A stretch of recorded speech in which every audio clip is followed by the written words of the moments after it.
Seja bem-vindo ao Literatura Oral, podcast de leitura comentada e de sugestões literárias. Eu sou Sabrina Siqueira, jornalista com doutorado em literatura e estou lendo O Cortiço, de Aloísio Azevedo. No último episódio, vimos como é a rotina dos moradores do Cortiço, com a maioria das mulheres trabalhando de lavadeiras ali mesmo e muitos dos homens trabalhando na pedreira aos fundos da habitação.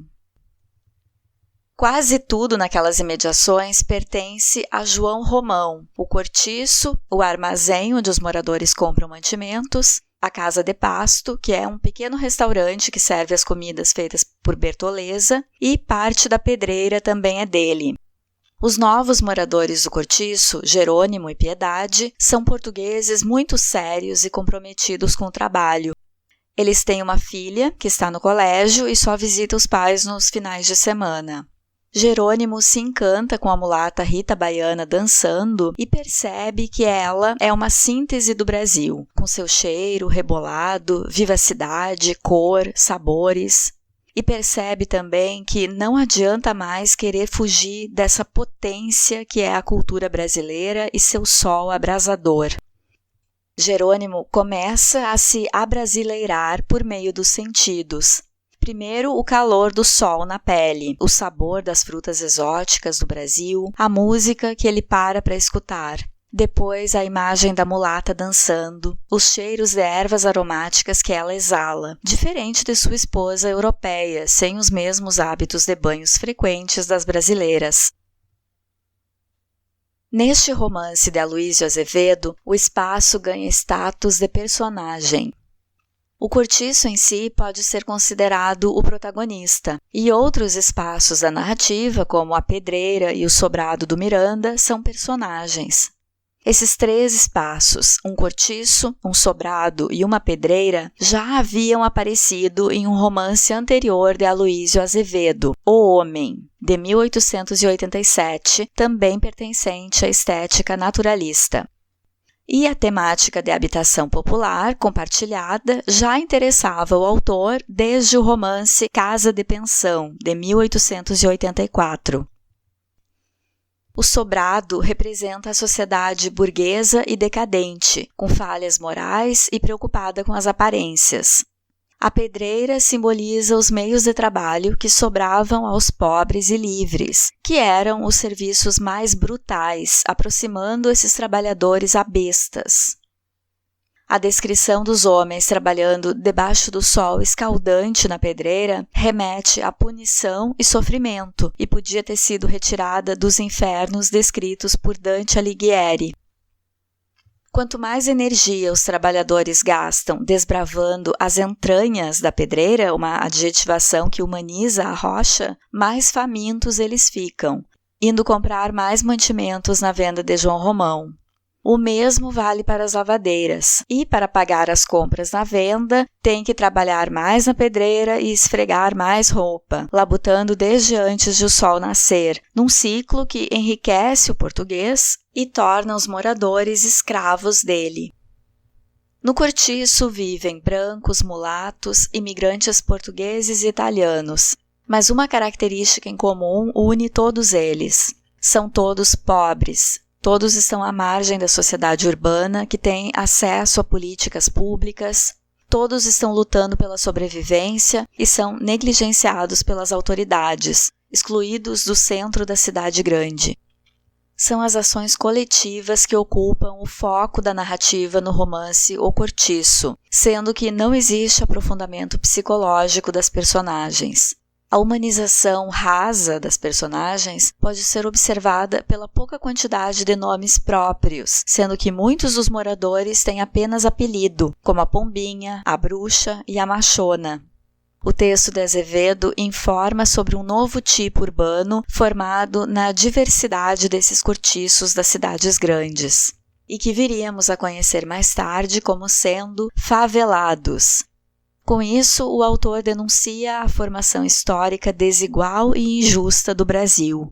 Tem um tanto de sociologia na literatura de Azevedo. Vamos à leitura?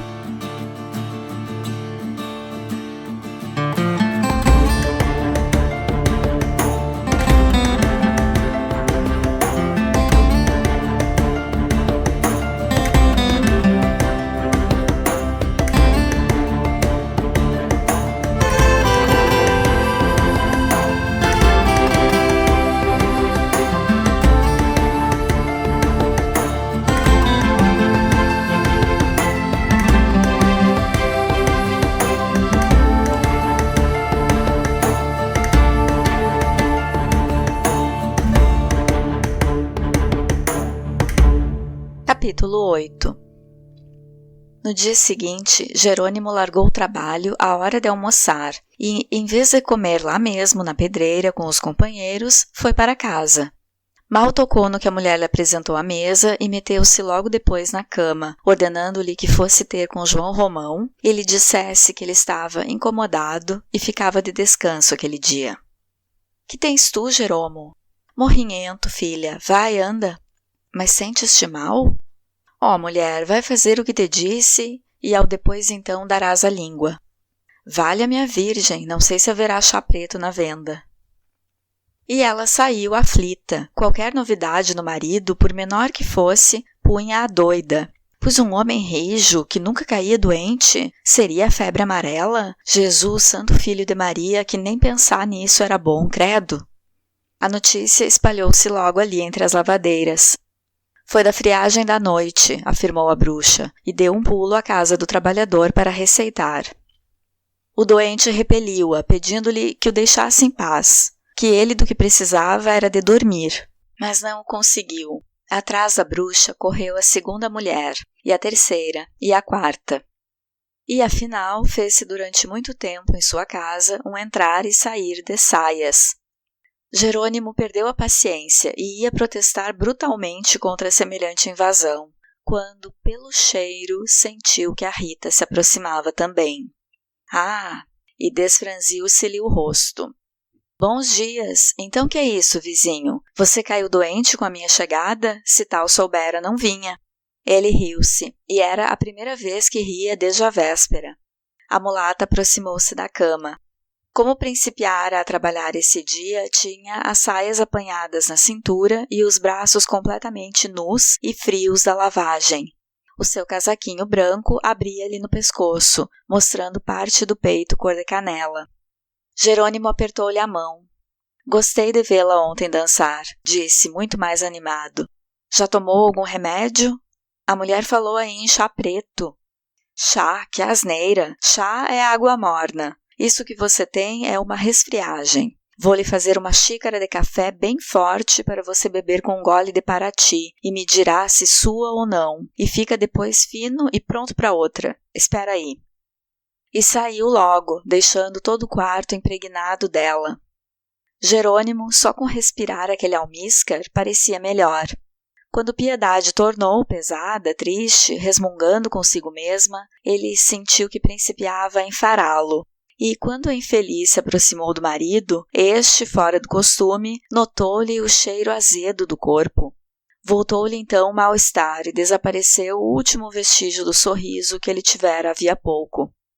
Mas que sentes tu, Jeromo? Fala, homem, não me dizes nada, assim me assustas. Que tens? Diz-lo. Não cozas o chá, vou tomar outra coisa. Não queres o chá? Mas é o remédio, filhinho de Deus. Já te disse que tomo outra mesinha. Piedade não insistiu. Queres tu um escalda-pés? Toma-lo tu. Ela calou-se, ia dizer que nunca o vira assim tão áspero e seco, mas receou importuná-lo. Era naturalmente a moléstia que o punha rezinguento. Jerônimo fechara os olhos para não a ver, e ter-se-ia, se pudesse, fechado por dentro para não sentir. Ela, porém, coitada, fora assentar-se à beira da cama, humilde e solícita, a suspirar, vivendo naquele instante para e exclusivamente para o seu homem, fazendo-se muito escrava dele, sem vontade própria, acompanhando-lhe os menores gestos com o olhar, inquieta, que nem um cão que ao lado do dono procura adivinhar-lhe as intenções. Está bem, filha, não vais tratar do teu serviço? Não te dei isso cuidado. Não parou o trabalho. Pedi a Leocádia que me esfregasse a roupa. Ela hoje tinha pouco o que fazer e andaste mal. Ora, não há 3 dias que fiz outro tanto por ela, e, demais, não foi que tivesse o homem doente. Era a calaçaria do capinzal.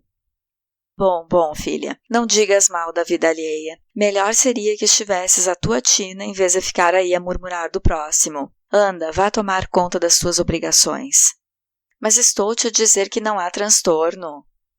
Transtorno já é estar eu parado, e o pior será pararem os dois. Eu queria ficar a teu lado, Jeromo. E eu acho que isso é tolice. Vai, anda. Ela ia retirar-se como um animal enxotado quando deu com a Rita, que entrava muito ligeira e sacudida, trazendo na mão a fumegante palangana de café com Paraty e no ombro um cobertor grosso para dar um suadouro no doente. Ah! Fez Piedade, sem encontrar uma palavra para a mulata, e deixou-se ficar. Rita, despreocupadamente, alegre e benfazeja como sempre, pousou a vasilha sobre a cômoda do oratório e abriu o cobertor. Isso é que o vai pôr fino, disse. Vocês também, seus portugueses, por qualquer coisinha ficam logo para morrer, com uma cara da última hora. E ai, ai, Jesus, meu Deus! Ora, esperte-se, não me sejas maricas. Ele riu-se, assentando-se na cama. Pois não é assim mesmo? Perguntou ela a Piedade, apontando para o carão barbado de Jerônimo. Olhe só para aquela cara e diga-me se não está a pedir que o enterrem. A portuguesa não dizia nada, sorria contrafeita, no íntimo ressentida contra aquela invasão de uma estranha nos cuidados pelo seu homem. Não era a inteligência nem a razão o que lhe apontava o perigo, mas o instinto, o faro sutil e desconfiado de toda a fêmea pelas outras, quando sente o seu ninho exposto. Está-me a parecer que agora te achas melhor, hein? Desembuchou afinal, procurando o olhar do marido, sem conseguir disfarçar de todo o seu descontentamento. Só com o cheiro, reforçou a mulata, apresentando o café ao doente. Beba, ande, beba tudo e abafe-se. Quero, quando voltar logo, encontrá-lo pronto, ouviu? E acrescentou, falando a Piedade, em tom mais baixo e pousando-lhe a mão no ombro carnudo. Ele daqui a nada deve estar ensopado de suor. Mude-lhe toda a roupa e dê-lhe 2 dedos de Paraty, logo que peça água. Cuidado com o vento. E saiu expedida, agitando as saias, de onde se volavam eflúvios de manjerona. Piedade chegou-se então para o cavouqueiro, que já tinha sobre as pernas o cobertor oferecido pela Rita, e ajudando a levar a tigela à boca, resmungou. Deus queira que isso não te vá fazer mal em vez de bem. Nunca tomas café, nem gostas? Isso não é por gosto, filha, é remédio. Ele, com efeito, nunca entrara com o café e ainda menos com a cachaça, mas engoliu de uma assentada o conteúdo da tigela, puxando em seguida o cobertor até as ventas. A mulher tratou de abafar-lhe bem os pés e foi buscar um xale para lhe cobrir a cabeça. Trata de sossegar, não te mexas. E dispôs-se a ficar junto da cama, a vigiá-lo, só andando na ponta dos pés, abafando a respiração, correndo a cada instante à porta de casa para pedir que não fizessem tanta bulha lá fora, toda ela desassossegada, numa aflição quase supersticiosa por aquele incômodo de seu homem. Mas Jerônimo não levou muito que a não chamasse para lhe mudar a roupa. O suor inundava-o. Ainda bem, exclamou ela radiante.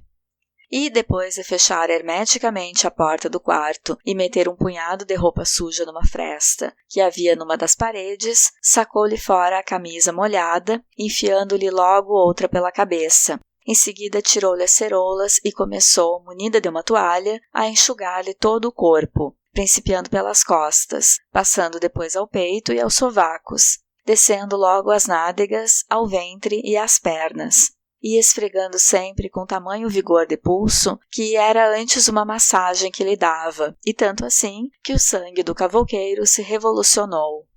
E a mulher, a rir-se, lisonjeada, ralhava. Tem juízo, acomoda-te, não vês que estás doente? Ele não insistiu, agasalhou-se de novo e pediu água. Piedade foi buscar o Paraty. Bebe isto, não bebas a água agora. Isso é cachaça. Foi a Rita que disse para te dar. Jerônimo não precisou de mais nada para beber de um trago os 2 dedos de restilo que havia no copo. Sóbrio como era, e depois daquele dispêndio de suor, o álcool produziu-lhe logo de pronto o efeito voluptuoso e agradável da embriaguez nos que não são bêbados. Um delicioso desfalecer de todo o corpo, alguma coisa do longo espreguiçamento que antecede a satisfação dos sexos, quando a mulher, tendo feito esperar por ela algum tempo, aproxima-se afinal de nós, numa avidez gulosa de beijos. Agora, no conforto da sua cama, na doce penumbra do quarto, com a roupa fresca sobre a pele, Jerônimo sentia-se bem, feliz por ver-se longe da pedreira ardente e do sol cáustico, ouvindo de olhos fechados o ronrom monótono da máquina de massas, arfando ao longe e o zum-zum das lavadeiras a trabalharem, e mais distante um interminável cantar de galos a porfia, enquanto um dobre de sinos rolava no ar, tristemente, anunciando um defunto da paróquia. Quando Piedade chegou lá fora, dando parte do bom resultado do remédio, a Rita correu de novo ao quarto do doente. Então, que me diz agora? Sente-se ou não melhorzinho? Ele voltou para a rapariga o seu olhar de animal prostrado e, por única resposta, passou-lhe o braço esquerdo na cintura e procurou com a mão direita segurar a dela. Queria com isto traduzir o seu reconhecimento, e a mulata assim o entendeu, tanto que consentiu. Mal, porém, a sua carne lhe tocou na carne, um desejo ardente apossou-se dele, uma vontade desensofrida de senhorear-se no mesmo instante daquela mulher e possuí-la inteira, devorá-la num só hausto de luxúria, trincá-la como um caju. Rita, ao sentir-se empolgar pelo cavouqueiro, escapou-lhe das garras com um pulo. Olhe que peste! Faça-se de tolo que digo à sua mulher, hein? Ora, vamos lá! Mas como a Piedade entrava na salinha ao lado, disfarçou logo, acrescentando noutro tom. Agora é tratar de dormir e mudar de roupa, se suar outra vez. Até logo. E saiu. Jerônimo ouviu as suas últimas palavras, já de olhos fechados, e, quando Piedade entrou no quarto, parecia sucumbido de fraqueza. A lavadeira aproximou-se da cama do marido em ponta de pés, puxou-lhe o lençol mais para cima do peito e afastou-se de novo, abafando os passos. À porta da entrada, a Augusta, que fora fazer uma visita ao enfermo, perguntou-lhe por este com um gesto interrogativo. Piedade respondeu sem falar, pondo a mão no rosto e vergando desse lado a cabeça, para exprimir que ele agora estava dormindo. As duas saíram para falar à vontade, mas nessa ocasião, lá fora no pátio da estalagem, acabava de armar-se um escândalo medonho. Era o caso que o Henriquinho, da casa do Miranda, ficava às vezes à janela do sobrado, nas horas de preguiça, entre o almoço e o jantar, entretido a ver a Leocádia lavar, seguindo-lhe os movimentos uniformes do grosso quadril e o tremular das redondas tetas à larga dentro do cabeção de chita. E, quando a pilhava sozinha, fazia-lhe sinais brejeiros, piscava-lhe o olho, batendo com a mão direita aberta sobre a mão esquerda fechada. Ela respondia, indicando com o polegar o interior do sobrado, como se dissesse que fosse procurar a mulher do dono da casa. Naquele dia, porém, o estudante apareceu à janela, trazendo nos braços um coelhinho todo branco, que ele, na véspera, arrematara num leilão de festa. Leocádia cobiçou o bichinho e, correndo para o depósito de garrafas vazias, que ficava por debaixo do sobrado, pediu com muito empenho ao Henrique que lhe o desse. Este, sempre com seu sistema de conversar por mímica, declarou com gesto qual era a condição da dádiva. Ela meneou a cabeça afirmativamente, e ele fez-lhe sinal de que o esperasse por detrás do cortiço, no capinzal dos fundos. A família do Miranda havia saído. Henrique, mesmo com a roupa de andar em casa e sem chapéu, desceu a rua, ganhou um terreno que existia à esquerda do sobrado e, com o seu coelho debaixo do braço, atirou-se para o capinzal. Leocádia esperava por ele debaixo das mangueiras. Aqui não, disse ela, logo que o viu chegar. Aqui agora podem dar com a gente. Então onde? Vem cá. E tomou a sua direita, andando ligeira e meio vergada por entre as plantas. Henrique seguiu-a no mesmo passo, sempre com o coelho sobraçado. O calor fazia-o suar e esfogueava-lhe as faces. Ouvia-se o martelar dos ferreiros e dos trabalhadores da pedreira. Depois de alguns minutos, ela parou num lugar plantado de bambus e bananeiras, onde havia o resto de um telheiro em ruínas. Aqui. E Leocádia olhou para os lados, assegurando-se de que estavam a sós. Henrique, sem largar o coelho, atirou-se sobre ela, que o conteve. Espera, preciso tirar a saia, está encharcada. Não faz mal, segredou ele, impaciente no seu desejo. Pode me vir um corrimento. e sacou fora a saia de lã grossa, deixando ver 2 pernas, que a camisa a custo só cobria até o joelho, grossas, maciças, de uma brancura levemente rósea e toda marcada de mordeduras de pulgas e mosquitos. A Fiat anda? Apressou ela, lançando-se de costas ao chão e arregaçando a fralda até a cintura, as coxas abertas. O estudante atirou-se, sôfrego, sentindo-lhe a frescura da sua carne de lavadeira, mas sem largar as pernas do coelho. Passou-se um instante de silêncio entre os dois, em que as folhas secas do chão rangeram e farfalharam. Olha, pediu ela, faz-me um filho que eu preciso alugar-me de ama de leite. Agora estão pagando muito bem as amas. A Augusta, carne mole, nessa última barriga, tomou conta do pequeno aí na casa de uma família de tratamento, que lhe dava 70 mil réis por mês. E muito bom passadio. Sua garrafa de vinho todos os dias. Se me arranjares um filho, dou-te outra vez o coelho. E o pobre brutinho, cujas pernas o estudante não largava, começou a queixar-se dos repelões que recebia cada vez mais acelerados. Olha que matas o bichinho, reclamou a lavadeira. Não batas assim com ele. Mas não o soltes, hein? Ia dizer ainda alguma coisa, mas acudiu-lhe o espasmo, e ela fechou os olhos e pôs-se a dar com a cabeça de um lado para o outro, rilhando os dentes. Nisto, passos rápidos fizeram-se sentir galgando as plantas, na direção em que os dois estavam. E Henrique, antes de ser visto, lobrigou a certa distância a insociável figura do Bruno. Não lhe deu tempo a que se aproximasse. De um salto, galgou por detrás das bananeiras e desapareceu por entre o matagal de bambus, tão rápido como o coelho que, vendo-se livre, ganhara pela outra banda o caminho do capinzal. Quando o ferreiro, logo em seguida, chegou perto da mulher, esta ainda não tinha acabado de vestir a saia molhada. — Com quem te esfregavas tu, sua vaca? Bradou ele, a botar os bofes pela boca. E antes que ela respondesse, já uma formidável punhada a fazia rolar por terra. Leocádia abriu num berreiro e foi debaixo de uma chuva de bofetadas e pontapés que acabou de amarrar a roupa. Agora eu vi, sabes? Nega se fores capaz. Vá à puta que o pôs, exclamou ela com a cara que era um tomate. Já lhe disse que não quero saber de você para nada, seu bêbado.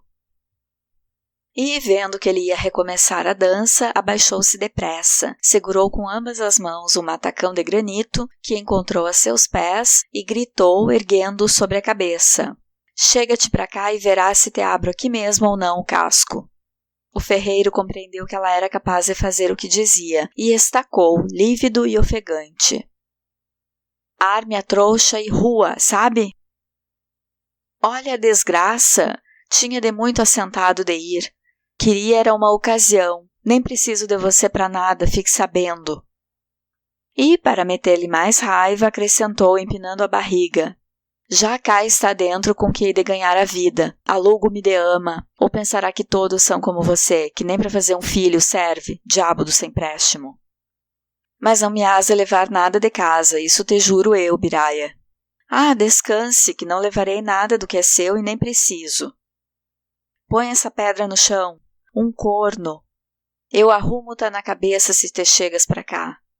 Sim, contanto que te musques por uma vez. Pois então despache o beco.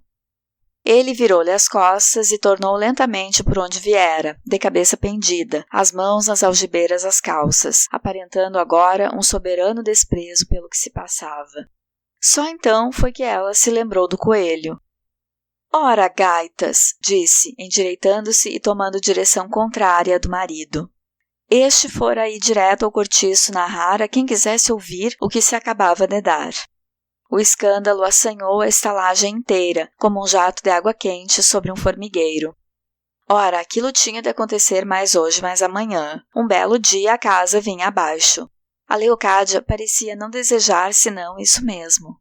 Mas ninguém atinava com quem diabo pilhara o Bruno a mulher no capinzal. Fizeram-se 1000 hipóteses, lembrando-se nomes e nomes, sem se chegar a nenhum resultado satisfatório.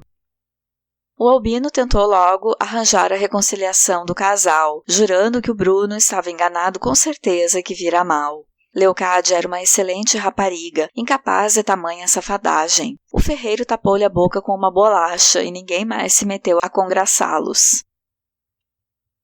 Entretanto, o Bruno entrara em casa e lançava pela janela cá fora tudo o que ia encontrando pertencente à mulher. Uma cadeira fez-se pedaços contra as pedras. Depois veio um candeeiro de querosene, uma trouxa de roupas, saias e casaquinhos de chita. Caixas e chapéus cheias de trapos, uma gaiola de pássaros, uma chaleira, e tudo era arremessado com fúria ao meio da área, entre o silêncio comovido dos que assistiam ao despejo. Um Shin, que entrara para vender camarões e parara distraído perto da janela do ferreiro, levou na cabeça com uma bilha da Bahia e berrava como criança que acaba de ser esbordoada. A machona, que não podia ouvir ninguém gritar mais alto do que ela, caiu-lhe em cima aos murros e o pôs fora do portão com tremenda descompostura. Era o que faltava que viesse também aquele salamaleque do inferno para azoinar uma criatura mais do que já estava.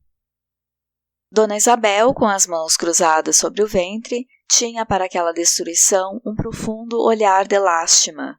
Augusta meneava a cabeça tristemente, sem conceber como havia mulheres que procuravam homem, tendo um que lhes pertencia. A bruxa, indiferente, não interrompera sequer o seu trabalho, ao passo que a das dores, de mãos nas cadeiras, a saia pelo meio das canelas, um cigarro no canto da boca, encarava desdenhosa a sanha daquele marido, tão brutal como dela fora. Sempre os mesmos pedaços de asno, comentava franzindo o nariz. Se a tola da mulher só lhes procura agradar e fazer-lhes o gosto, ficam enjoados. E se ela não toma a sério a borracheira do casamento, dão por paus e por pedras como essa besta, uma súcia todos eles. Florinda ria, como de tudo, e a velha Marciana queixava-se de que lhe respingaram querosene na roupa estendida ao sol. Nessa ocasião, justamente, um saco de café, cheio de borra, deu 2 voltas no ar e espalhou seu conteúdo, pintalgando de pontos negros os coradouros. Fez-se logo um alarido entre as lavadeiras. Aquilo não tinha jeito, que diabo! Armavam lá suas turras e os outros é que haviam de aturar? Sebo! Que os mais não estavam dispostos a suportar as fúrias de cada um. Quem parira Mateus que o embalasse.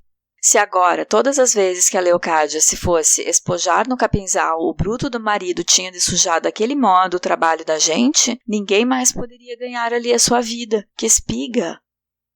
Pombinha chegara à porta do número 15 dando fé do barulho. Com uma costura na mão e Neném, toda afogueada do ferro de engomar, perguntava, com um frouxo riso, se o Bruno ia reformar a mobília da casa.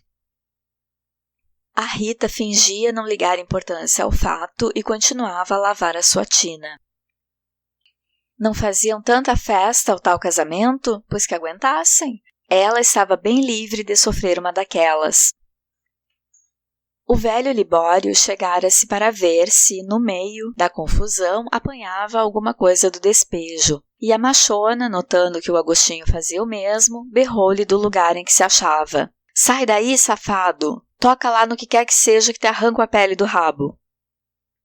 Um irmão do Santíssimo entrara na estalagem com a sua capa encarnada, a sua vara de prata em uma das mãos, na outra a salva do dinheiro, e parara em meio do pátio, suplicando muito fanhoso: uma esmola para a cera do sacramento. As mulheres abandonaram por um instante as tinas e foram beijar devotamente a colombina imagem do Espírito Santo. Pingaram na salva moedinhas de vintém. Todavia, o Bruno acabava de despejar o que era da mulher e saía de novo de casa, dando uma volta feroz à fechadura. Atravessou por entre o murmurante grupo dos curiosos que permaneciam defronte de sua porta, mudo, com a cara fechada, jogando os braços, como quem, apesar de ter feito muito, não satisfizera ainda completamente a sua cólera. Leocádia apareceu pouco depois e, vendo por terra tudo que era seu, partido e inutilizado, apoderou-se de fúria e avançou sobre a porta, que o marido acabava de fechar, arremetendo com as nádegas contra as 2 folhas, que cederam logo, indo ela cair lá dentro de barriga para cima. Mas ergueu-se sem fazer caso das risadas que rebentaram cá fora e, escancarando a janela com arremesso, começou por sua vez a arrasar e a destruir tudo que ainda encontrara em casa. Então principiou a verdadeira devastação, e a cada objeto que ela varria para o pátio, gritava sempre: "Upa, toma, diabo!" Aí vai o relógio, "Upa, toma, diabo!" E o relógio espatifou-se na calçada. Aí vai o alguidar, aí vai o jarro, aí vão os copos, o cabide, o garrafão, o bacio.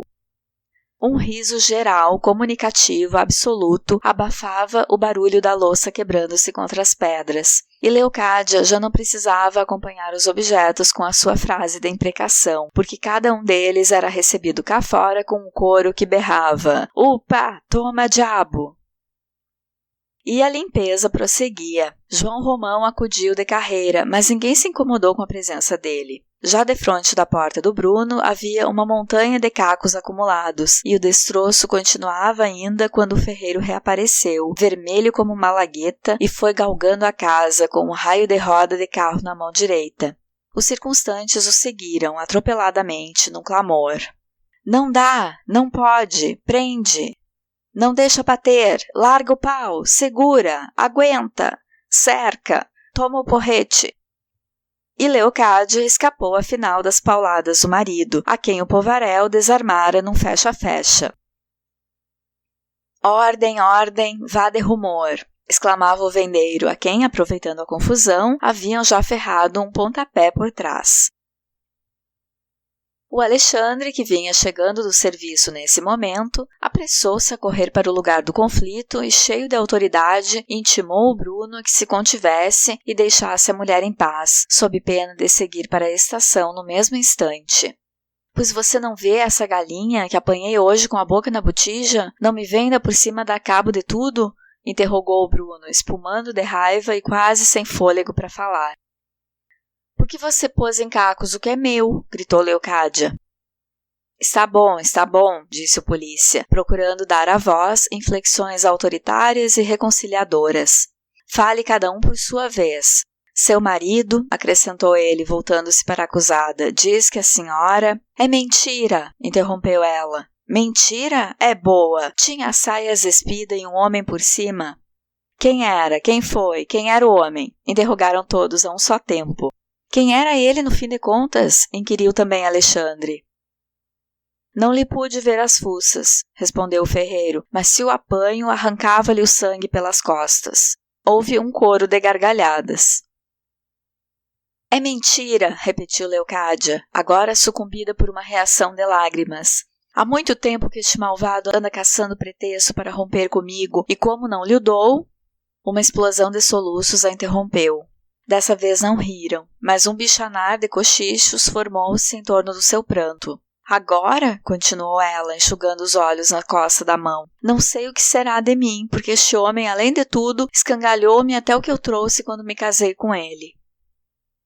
"Não dissestes que já tinhas aí dentro com o que ganhar a vida? É andar." "É falso", soluçou Leocádia. "Bem", interveio Alexandre, embainhando o seu rifle, "está tudo terminado. Seu marido vai recebê-la em boa paz." "Eu?" esfuziou o ferreiro. "Você não me conhece." "Nem eu queria", retorquiu a mulher. "Prefiro meter-me com um cavalo de Tilbury até de aturar este bruto." E, catando em casa alguma coisa sua que ainda havia, e recolhendo do montão dos cacos o que lhe pareceu aproveitável, fez de tudo uma grande trouxa e foi chamar um carregador. A Rita saiu-lhe ao encontro. "Para onde vais tu?" perguntou-lhe em voz baixa. "Não sei, filha, por aí, hei de encontrar um furo. Os cães não vivem?"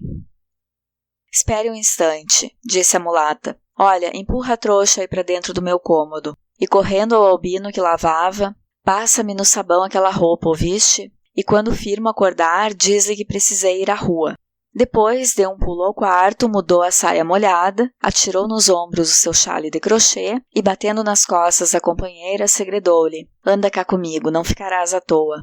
E as duas saíram, ambas sacudidas, deixando atrás de si suspensa a curiosidade do cortiço inteiro. Capítulo 9. Passaram-se semanas.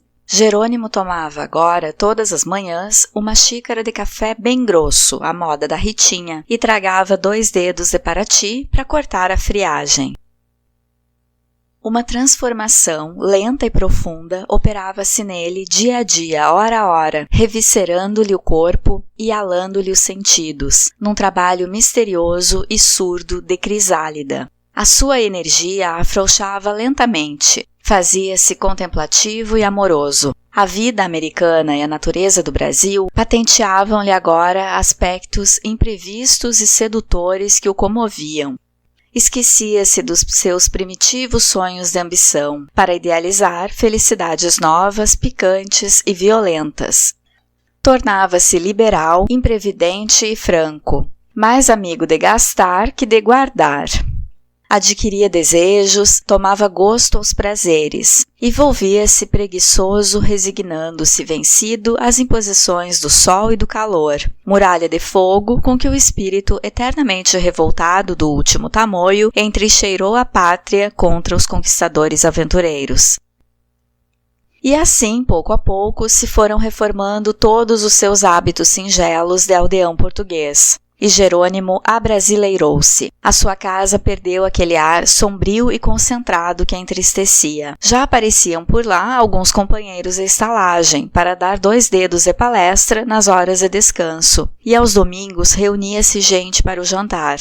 A revolução afinal foi completa. A aguardente de cana substituiu o vinho. A farinha de mandioca sucedeu à broa, a carne seca e o feijão preto ao bacalhau com batatas e cebolas cozidas. A pimenta malagueta e a pimenta de cheiro invadiram vitoriosamente a sua mesa. O caldo verde, a açorda e o caldo de untu foram repelidos pelos ruivos e gostosos quitutes baianos.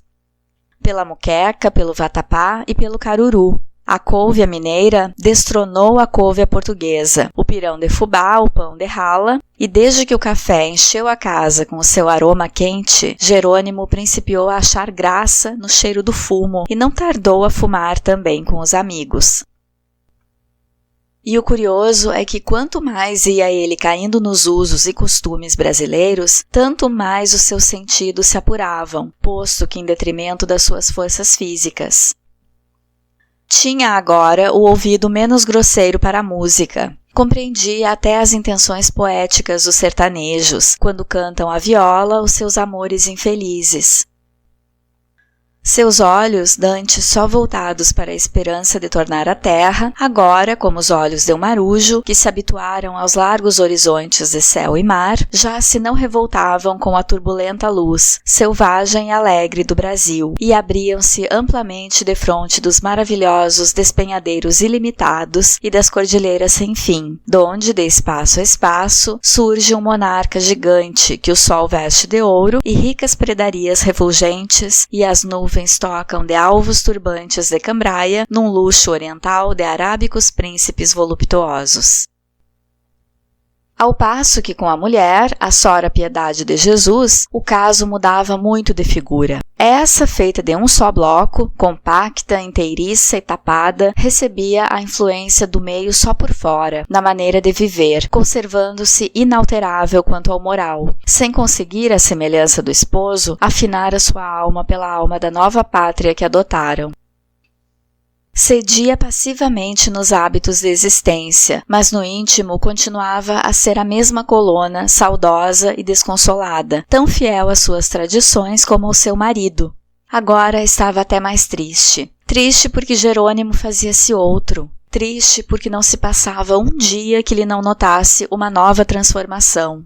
Triste porque chegava a estranhá-lo, a desconhecê-lo, afigurando-se-lhe até que cometia um adultério, quando à noite acordava assustada ao lado daquele homem que não parecia o dela, aquele homem que se lavava todos os dias, aquele homem que aos domingos punha perfumes na barba e nos cabelos e tinha a boca cheirando a fumo. Que pesado desgosto não lhe apertou o coração a primeira vez em que o cavouqueiro, repelindo o caldo que ela lhe apresentava ao jantar, disse-lhe: "Ó filha, por que não experimentas tu fazer uns pitéus à moda de cá?" "Mas é que não sei", balbuciou a pobre mulher. "Pede então a Rita que tu ensine. Aquilo não terá muito que aprender. Vê se me fazes por arranjar uns camarões como ela preparou aqueles do outro dia. Souberam-me tão bem." Este resvalamento do Jerônimo para as coisas do Brasil penalizava profundamente a infeliz criatura. era ainda o instinto feminino que lhe fazia prever que o marido, quando estivesse de todo brasileiro, não a queria mais para nada e havia de reformar a cama, assim como reformou a mesa. Jerônimo, com efeito, pertencia-lhe muito menos agora do que antes. Mal se chegava para ela, os seus carinhos eram frios e distraídos, dados como por condescendência. Já lhe não afagava os rins quando os dois ficavam a sós, malucando na sua vida comum. Agora nunca era ele que a procurava para o matrimônio, nunca. Se ela sentia a necessidade do marido, tinha de provocá-lo. E uma noite, Piedade ficou com o coração ainda mais apertado, porque ele, a pretexto de que no quarto fazia muito calor, abandonou a cama e foi deitar-se no sofá da salinha. Desde esse dia não dormiram mais ao lado um do outro. O cavouqueiro arranjou uma rede e armou-a defronte da porta de entrada, tal como havia em casa de Rita. Uma outra noite, a coisa ainda foi pior. Piedade, certa de que o marido não se chegava, foi ter com ele. Jerônimo fingiu-se indisposto, negou-se e terminou por dizer-lhe, repelindo-a brandamente: "Não te queria falar, mas, sabes, deves tomar banho todos os dias e mudar de roupa. Isso aqui não é como lá, isso aqui sua-se muito. É preciso trazer o corpo sempre lavado, que ao senão cheira-se mal. Tem paciência." Ela desatou a soluçar. Foi uma explosão de ressentimentos e desgostos que se tinham acumulado no seu coração. Todas as suas mágoas rebentaram naquele momento. "Agora estás tu a chorar. Ora, filha, deixa-te disso." Ela continuou a soluçar, sem fôlego, dando arfadas com todo o corpo. O cavouqueiro acrescentou no fim do intervalo: "Então, que é isso, mulher? Põe-te agora a fazer tamanho escarcéu? Nem que se cuidasse de coisa séria." Piedade desabafou: "É que já não me queres, já não és o mesmo homem para mim. Dantes não me achavas que pôr, e agora até já te cheiro mal." E os soluços recrudesciam. "Não digas asnices, filha. Ah, eu bem sei o que isto é. É bobagem tua, é o que é. Maldita a hora em que viemos dar ao raio dessa estalagem. Antes me tivera caído um calhau na cabeça. Estás a queixar-te da sorte sem razão, que Deus não te castigue." Essa rezinga chamou outras que, com o correr do tempo, se foram amiudando. Já não havia dúvida que mestre Jerônimo andava meio caído para o lado da Rita Baiana. Não passava pelo número 9, sempre que vinha à estalagem durante o dia, que não parasse à porta um instante para perguntar-lhe pela suadinha. O fato de haver a mulata lhe oferecido o remédio quando ele esteve incomodado foi pretexto para lhe fazer presentes amáveis, pôr os seus préstimos à disposição dela e obsequiá-la em extremo todas as vezes que a visitava. Tinha sempre qualquer coisa para saber da sua boca a respeito da Leocádia, por exemplo. Pois, desde que a Rita se arvorara em protetora da mulher do ferreiro, Jerônimo afetava grande interesse pela pobrezinha de Cristo. Fez bem, a Rita, fez bem. A sora mostrou com isso que tem bom coração. Ah, meu amigo, neste mundo hoje por mim, amanhã por ti. Rita havia aboletado a amiga, a princípio, em casa de umas engomadeiras do Catete, muito suas camaradas. Depois passou-a para uma família, a quem Leocádia se alugou como ama seca, e agora sabia que ela acabava de descobrir um bom arranjo num colégio de meninas. Muito bem, aplaudia Jerônimo. Ora, o quê? O mundo é largo, sentenciou a baiana. Há lugar para o gordo e há lugar para o magro. Bem tolo é quem se mata. Em uma das vezes em que o cavouqueiro perguntou-lhe, como de costume, pela pobrezinha de Cristo, a mulata disse que Leocádia estava grávida. Grávida? Mas então não é do marido? Pode bem ser que sim, barriga de 4 meses. Ah, mas ela não foi lá há mais tempo que isso? Não, vai fazer agora pelo São João 4 meses, justamente.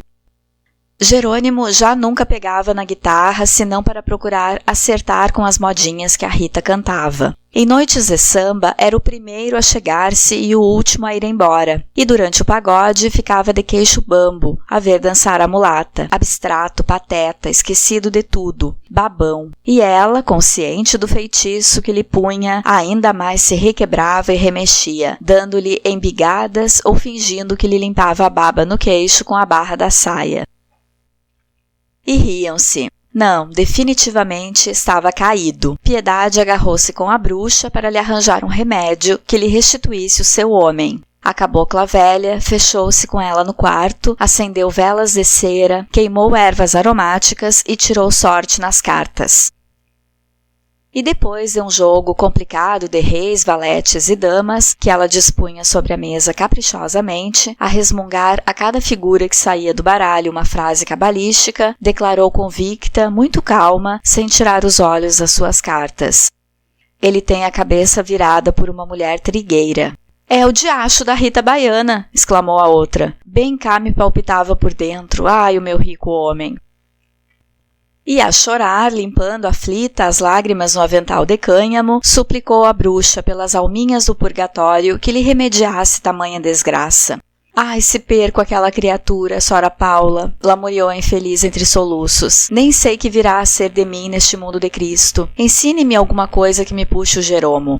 A cabocla disse-lhe que se banhasse todos os dias e desse a beber ao seu homem, no café pela manhã, algumas gotas das águas da lavagem. E se no fim de algum tempo este regime não produzisse o desejado efeito, então cortasse um pouco dos cabelos do corpo, torrasse-os até os reduzir a pó e lhes ministrasse depois na comida. Piedade ouviu a receita com um silêncio respeitoso e atento, o ar compungido de quem recebe do médico uma sentença dolorosa para um doente que estimamos. Em seguida, meteu na mão da feiticeira uma moeda de prata, prometendo dar-lhe coisa melhor se o remédio tivesse bons resultados. Mas não era só a portuguesa quem se mordia com o descaimento do Jerônimo para a mulata. Era também o Firmo. Havia muito já que este andava com a pulga atrás da orelha, e quando passava perto do cavouqueiro, olhava-o atravessado.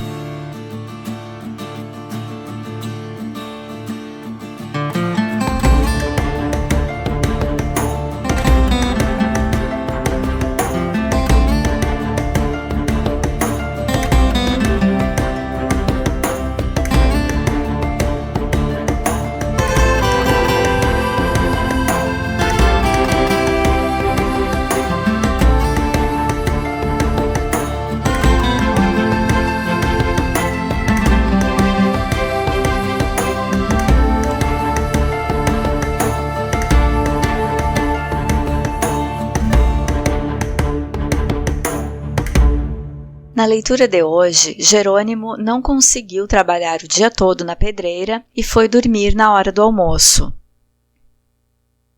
Mas as mulheres do cortiço foram lá achando que o português estivesse doente. Na habitação, os vizinhos se metem na vida uns dos outros, não há muita privacidade. Ele ia repelir todas elas, mas pressente Rita Baiana pelo cheiro. Esse fragmento corresponde à animalização das personagens no naturalismo, período literário em que se insere o cortiço.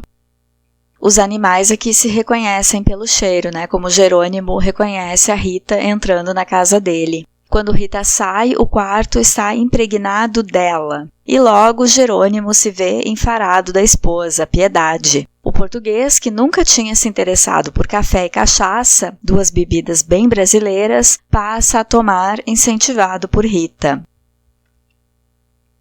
A animalização aparece de forma ainda mais direta na comparação que o narrador faz das personagens com bichos. Botelho, que vive na casa de Miranda, é um abutre. Libório, o velho esfomeado, que aparece só quando acha jeito de se aproveitar dos outros, é uma tartaruga escondida no casco. Piedade, como um bicho, adivinha por instinto que tem perigo no jeito que Rita se aproxima para cuidar de Jerônimo.